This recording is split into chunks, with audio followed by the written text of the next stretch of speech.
నమస్తే, welcome to our channel. ముందుగా అందరికీ నూతన సంవత్సర శుభాకాంక్షలు.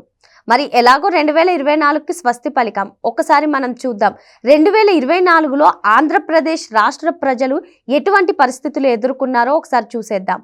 మొదటి 5 నెలలు కూడా వైసీపీ ప్రభుత్వ హయాంలో జగన్మోహన్ రెడ్డి పరిపాలించడం అయితే జరిగింది. తర్వాత కూటమి ప్రభుత్వం అధికారంలోకి వచ్చిన తర్వాత చంద్రబాబు నాయుడు గారు మిగతా 7 నెలలను కూడా పరిపాలించారు.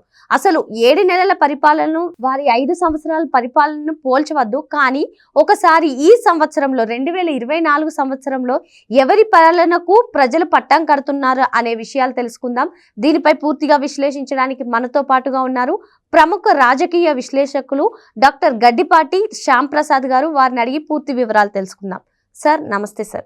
గత ప్రభుత్వం మే 13న ఎన్నికలు జరిగినాయి. మే 13 ఎన్నికల్లో తెలుగుదేశం అంటే కూటమి ప్రభుత్వం బ్రహ్మాండమైన మెజారిటీతో ప్రభుత్వాన్ని ఏర్పరిచింది. జూన్ 12వ తారీఖున అందరికీ స్వాతంత్రం వచ్చినట్టుగా ప్రజలందరూ ఫీల్ అయ్యారన్నమాట. ఆ రోజు ఎలక్షన్ రిజల్ట్ చాలా అద్భుతమైన రిజల్ట్ వచ్చింది. 175కి 124 సీట్లు వచ్చినాయి. అంతకుముందు జనవరి నుంచి మే వరకు గత ప్రభుత్వం ఉంది కదా, ఆ గత ప్రభుత్వంలో ఎవరికి సరిగ్గా అన్న క్యాంటీన్లు రద్దు చేశారు. రోడ్లు సరిగ్గా లేవు. రోడ్లన్నీ గుంటల రోడ్లు దారుణమైన జీవనం గడిపారు ఆంధ్రప్రదేశ్ ప్రజలు. అరాచకం, అన్యాయం, దుర్మార్గం అన్నీ చవి చూశారు ప్రజలంతా. అమరావతి రైతులను అయితే దారుణంగా హింసించారు. అలా ఎంతోమంది అచ్చెన్నాయుడు గారిని కానీ, కొల్లు రవీంద్ర కానీ, దేవినేని ఉమా కానీ, దూరిపాటి నరేంద్ర కుమార్ గారు వీళ్ళందరినీ అరెస్ట్ చేశారు. అర్ధరాత్రి అరెస్టులు, శుక్రవారం సాయంత్రం అరెస్టులు, శని ఆదివారాలు అరెస్ట్ చేయటం, తెలుగుదేశం కార్యకర్తలని నోటీసులు లేకుండా అరెస్ట్ చేయటం, దారుణంగా హింసించడం, జైల్లో పడి ఇలాంటి దారుణమైన పాలన చూసాం గత ప్రభుత్వంలో. ఆ ప్రభుత్వం ఎప్పుడు పోతుందా, ఎప్పుడు ఎలక్షన్ వస్తుందా అని ఎదురు చూసి ప్రజలు అర్ధరాత్రి వరకు క్యూలో నుంచి మరి ఓట్లు వేసి ఆ గత ప్రభుత్వాన్ని ఓటమి చెందేటట్టు చేశారు. ఈవెన్ స్టేట్స్ నుంచి కూడా ఒక్కొక్కళ్ళు 2 లక్షల రూపాయల టిక్కెట్లు పెట్టి కొనుక్కొచ్చి గవర్నమెంట్ని ఓడించగలిగారు అనమాట. ఇక్కడ కూడా హైదరాబాద్ నుంచి కానీ, బెంగళూరు నుంచి కానీ, మెడ్రాస్ నుంచి కానీ అందరూ ఎలక్షన్ కోసం కొన్ని లక్షలాది మంది వెళ్ళి ఓట్లు వేశారనమాట. ఓట్లేసి చంద్రబాబు గారు నాయకత్వం కావాలి మాకు అనే ఉద్దేశంతో వేశారనమాట. ఆయన దార్శనికుడు, సమర్థుడు, అనుభవజ్ఞుడు కాబట్టి ఏమి కోల్పోయామో గత 5 సంవత్సరాల్లో ప్రజలకి తెలిసి వచ్చిందనమాట. ఆ తెలిసి వచ్చిన సందర్భంగా చంద్రబాబు గారు అనే సమర్థుడైన నాయకుడిని ఎన్నుకున్నందుకు ప్రజలందరూ హర్షిస్తున్నారు. ఇప్పుడు ఎలాగంటే పెన్షన్ 2000 నుంచి 3000 చేయడానికి గత ప్రభుత్వం 5 సంవత్సరాలు తీసుకుంది. 2024 జనవరిలో 3000 చేశారు వాళ్ళు. కూటమి ప్రభుత్వం వచ్చిన వెంటనే జూన్ 12వ తారీఖు అనౌన్స్ చేశారు 4000 రూపాయలు జూలై 1 నుంచి ఇస్తామని. అది కాక ఏప్రిల్, మే, జూన్ ఎరియర్స్ 3000 కూడా కలిపి 7000 రూపాయలు జూలై 1న సచివాలయ సిబ్బందితో వాలంటీర్ల ప్రమేయం లేకుండా అందరికీ ఇంటికి వెళ్ళి ఇచ్చారనమాట. ప్రతి నెల 1వ తారీఖు కానీ, 1వ తారీఖు ఆదివారం ఉంటే ముందు రోజు కానీ స్వయాన ముఖ్యమంత్రి గారే లబ్ధిదారుల దగ్గరికి వెళ్ళి ఇస్తున్నారు, పేద ప్రజల దగ్గరికి వెళ్ళి ఇస్తున్నారు అనమాట. ఇవాళ కూడా మాచర్ల నియోజకవర్గంలో యలమంద అనే గ్రామంలో ఒక పేద కుటుంబం దగ్గరికి వెళ్ళి చెప్పారనమాట. ప్రజల వద్దకే, పేదవారి వద్దకే, ఈ పెన్షన్ లబ్ధిదారుల వద్దకే ప్రతి నెల ఆయన వెళ్తున్నందుకు ప్రజలందరూ ఎంతో సంతోషిస్తున్నారు అనమాట. గత ముఖ్యమంత్రి ఏం చేశారు? ఎప్పుడు పరదాలు కట్టుకోవటం, ప్రజల దగ్గరికే వెళ్లకుండా ప్యాలెస్లోనే కూర్చొని పరిపాలించాడు అనమాట. అలా కాకుండా ప్రభుత్వం రాగానే ప్రతి నెల 1వ తారీఖే ఎంప్లాయీస్కి శాలరీస్ వస్తున్నాయి. పెన్షనే కాకుండా శాలరీస్ వస్తున్నాయి. శాలరీస్ కాకుండా ఇమీడియట్గా 200 అన్న క్యాంటీన్లు ఓపెన్ చేశారు. అలాగే మన డిఎస్సి అనౌన్స్ చేశారు. అలాగే ల్యాండ్ టైటిలింగ్ యాక్ట్ రద్దు చేశారు. స్కిల్ సెన్సెస్ని సర్వే చేస్తున్నారు. అది స్కిల్ సెన్సెస్ అంటే ఏ స్కిల్ ఎవరెవరికి ఉందని తీసుకోవటం అనమాట. ఎంత తేడా ఉందంటే అసలు ఆ గవర్నమెంట్కి ఈ గవర్నమెంట్కి పోలికే లేదు. అన్న పోల్చాల్సిన అవసరమే లేదు అసలు. ఎందుకంటే అది గత ప్రభుత్వమే కాదు అసలు. అది దాని ప్రభుత్వం అని ఎవరు అనుకోవట్లా. ఈ ప్రభుత్వంలో ఏంటంటే రాగానే చంద్రబాబు గారి మీద ఉన్న నమ్మకంతో విశ్వసనీయత ఎక్కువ ఉంది ఆయనకి. అందుకని పారిశ్రామికవేత్తలు, భారతదేశంలో ఉన్న పారిశ్రామికవేత్తలు, దేశ విదేశాల్లో ఉన్న పారిశ్రామికవేత్తలు వచ్చి క్యూ పెడుతున్నారు ఇక్కడ పరిశ్రమలు పెట్టడానికి.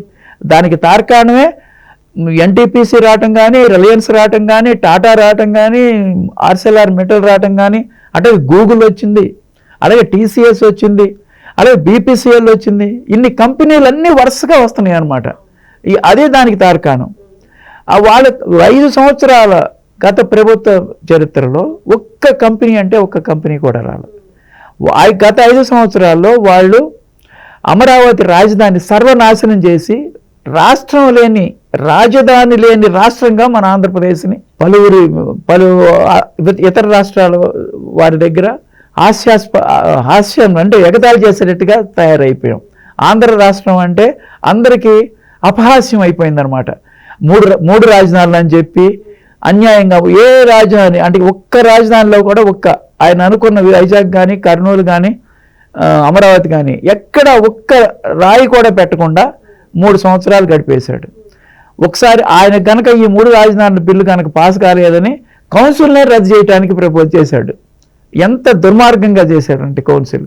అలాగే ఆయన రంగులేశాడు, సచివాలయాలన్నింటికీ ఆయన రంగులేసి కోర్టుకి వెళ్తే కోర్టులో రంగులు వేయటానికి వీళ్ళేది పార్టీ అంటే రంగులు తీశారు. రంగులు వేయటానికి రంగులు తీయడానికి 3,000 కోట్లు అయినాయి అనమాట.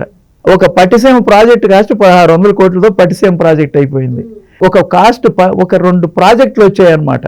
అలాగే ఆ గత గవర్నమెంట్లో ఋషికొండలో విలాసవంతమైన 450 కోట్లు పెట్టి విలాసవంతమైన భవనాలు నిర్మించి 450 కోట్ల ధనాన్ని నాశనం చేశారు.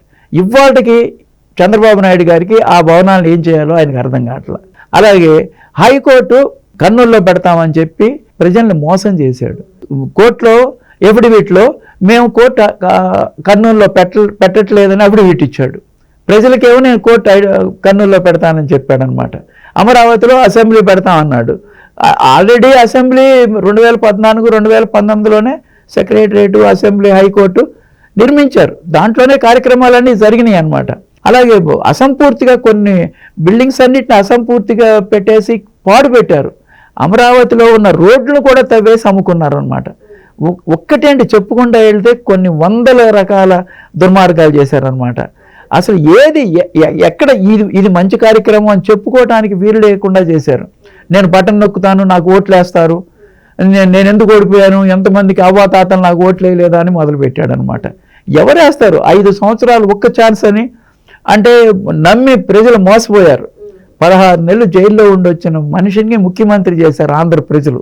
మిగతా రాష్ట్ర ప్రజలందరూ ఆంధ్రప్రదేశ్ ప్రజల ఓటింగ్ ప్యాటర్న్ చూసి బాధపడ్డారు 2019లో చంద్రబాబు గారిని ఓడించినందుకు. భారతదేశంలోనే గొప్ప నాయకుడు చంద్రబాబు గారు. అలాంటి నాయకుడినే ఓడించుకున్నారు ఆంధ్ర ప్రజలు. ఏం ప్రజలు అన్నారు? ఆంధ్ర ప్రజలు రియలైజేషన్ వచ్చి 2024లో గత ప్రభుత్వాన్ని భారీగా ఓడించారనమాట. ఇప్పుడు గవర్నమెంట్ వచ్చిన ఈ 7 నెలల్లో ఇప్పుడు మనం చెప్పుకున్న ఎన్ని కంపెనీలతో ఏమో మీకు తెలుసు. అలాగే రోడ్లు ధ్వంసమైనవి. రోడ్లు ధ్వంసం అయితే దానికి 900 కోట్లు పెట్టి గుంటలు పోడుస్తున్నారు. గుంటలు పోడవటమే కాక కొన్ని చోట పూర్తిగా రోడ్లు పోయిన చోట కూడా రోడ్లు వేస్తున్నారు అనమాట. అలాగే ఇప్పుడు భోగాపురం ఎయిర్పోర్టు, అలాగే మీకు విశాఖ రైల్వే జోన్ 5 సంవత్సరాల గవర్నమెంట్ ఏడిపించింది దాన్ని. ఇప్పుడు వీళ్ళు ఇమీడియట్గా రాగానే చంద్రబాబు గారి నాయకత్వంలో దానికి ల్యాండ్ ఇచ్చేశారు. ఏది? Visakha railway zone. అలాగే భోగాపురం ఎయిర్పోర్టు, ఇంటర్నేషనల్ ఎయిర్పోర్ట్, అది చాలా వేగవంతంగా దాన్ని నిర్మిస్తున్నారు మన రామ్మోహన్ నాయుడు గారి ఆధ్వర్యంలో. పార్లమెంట్లో రామ్మోహన్ నాయుడు గారు మన ఆంధ్రప్రదేశ్కి ఎంతో మంచి పేరు తీసుకొస్తున్నారు. ఎంతో చక్కగా పార్లమెంట్లో మాట్లాడుతున్నారు. అందరి దృష్టిలో రామ్మోహన్ నాయుడు అనే ఆయన చాలా మంచి పేరు తెచ్చుకున్నాడు. అలాగే మన యువతంతా, మన పెమసాని చంద్రశేఖర్ గారు ఇంకో మంత్రి, కేంద్ర మంత్రి, 2 కేంద్ర మంత్రులు మన ఆంధ్రప్రదేశ్లో మన ప్రభుత్వానికి ఎంతో మంచి పేరు తీసుకొస్తున్నారు. అలాగే మన కృష్ణదేవరాయలు పార్లమెంటరీ పార్టీ నాయకుడు అయ్యాడు. ఇలా యూత్ అంత మంత్రివర్గంలో కూడా అందరూ చక్కగా చేసుకుంటూ వస్తున్నారు. పవన్ కళ్యాణ్ గారు ఒకే రోజు 13,000 గ్రామ సభలు నడిపి గిన్నీస్ రికార్డులోకి తీసుకొచ్చారు. అలాగే మన గవర్నమెంట్ కూటమి ప్రభుత్వం రాగానే సెంటర్ మనకు అనుకూలంగా ఉంది కాబట్టి పోలవరానికి 12,500 కోట్లు శాంక్షన్ చేశారు. ఆ 12,500 కోట్లతో పోలవరం ఈ జనవరి నుంచి నిర్మాణం మొదలు పెట్టడానికి చూస్తున్నారు. డయాఫ్రామ్ వాల్తో 72% 2014-19తో అయిపోయింది. గత గవర్నమెంట్లో ఓన్లీ 3% పూర్తి చేశారు వాళ్ళు. అది తేడా అనమాట. మనం 72% పూర్తి చేస్తే వాళ్ళు 3% పూర్తి చేశారు. అట్లాగే అమరావతికి 47,000 కోట్ల బడ్జెట్ పెట్టి నిర్మాణం మొదలు పెట్టబోతున్నారు. ఇప్పుడు టెండర్ ప్రక్రియ జరుగుతుందన్నమాట. జనవరి నుంచి నిర్మాణాలు జరుగుతాయి అన్నమాట. ఫస్ట్ ఇన్ఫ్రాస్ట్రక్చర్, తర్వాత బిల్డింగ్స్, తర్వాత ఐకానిక్ టవర్స్.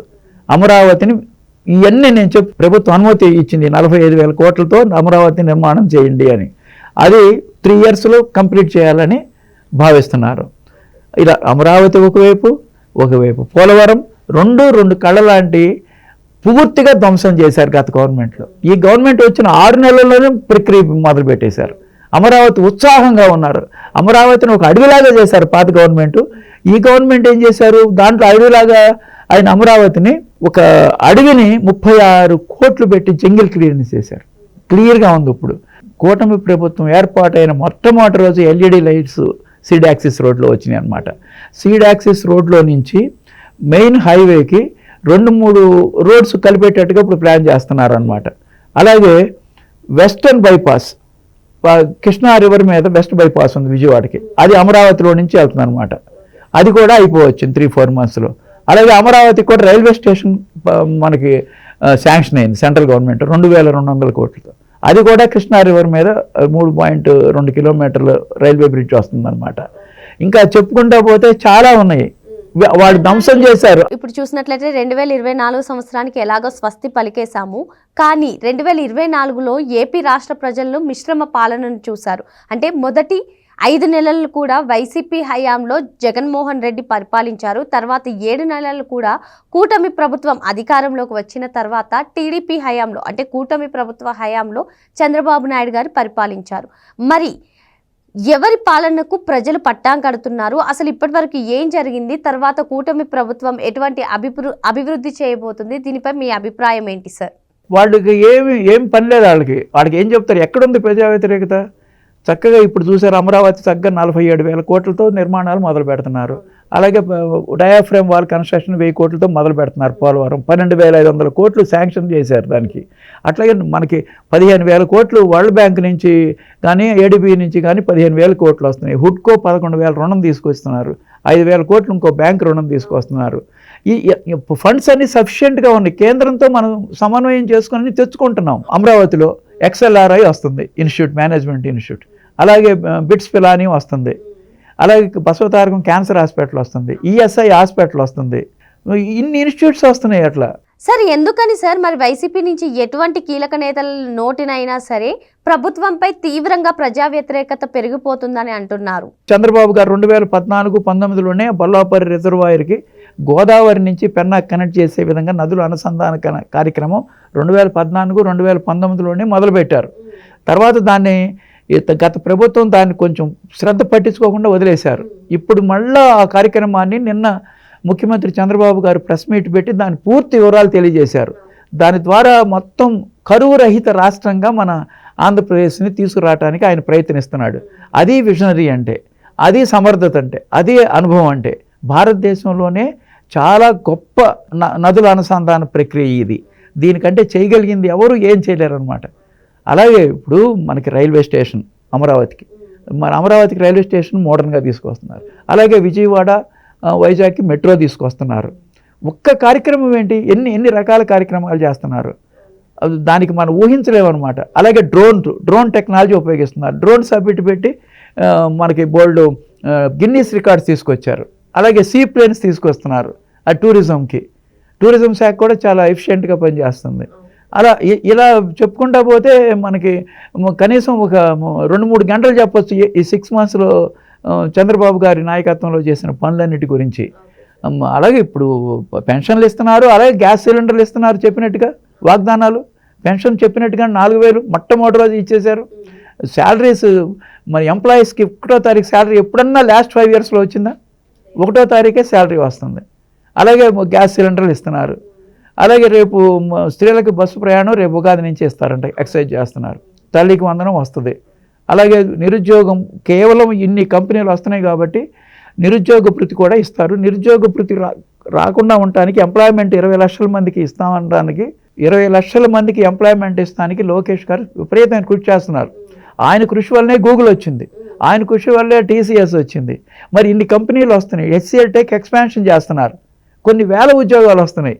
20 లక్షల ఉద్యోగాల కంటే ఎక్కువ కూడా రావచ్చు 5 సంవత్సరాలు అయ్యేటప్పటికి. మన గవర్నమెంట్ వచ్చి 6 నెలలు అయింది. 6 నెలల్లో ఏమైందని వాళ్ళు క్రిటిసైజ్ చేస్తారు. ఏం జరగలేదని క్రిటిసైజ్ చేస్తారు? రోడ్లు బాగు చేశారని క్రిటిసైజ్ చేస్తున్నారా?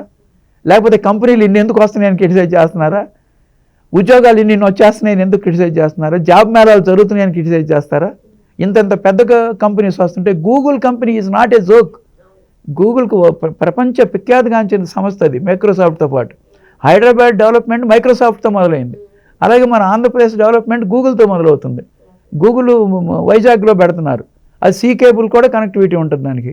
అది ఒకటనే ఉంది, ఒక అద్భుతంగా తయారు చేస్తున్నారు. అంటే సెంటర్ నుంచి కూడా బోల్డ్ మనకి సహాయం వస్తుంది. ఏం చేస్తున్నారు? వార్వకల్లు నోడ్ ఉంది, అలాగే కొప్పర్తి నోడ్ ఉంది కడపలో, వార్వకల్లు నోడ్ ఉంది కర్నూలులో. డెవలప్మెంట్ అంతా కూడా స్ప్రెడ్ చేస్తున్నారు. రిలయన్స్ కూడా 500 సిబిజీ ప్లాంట్స్ పెడుతుంది.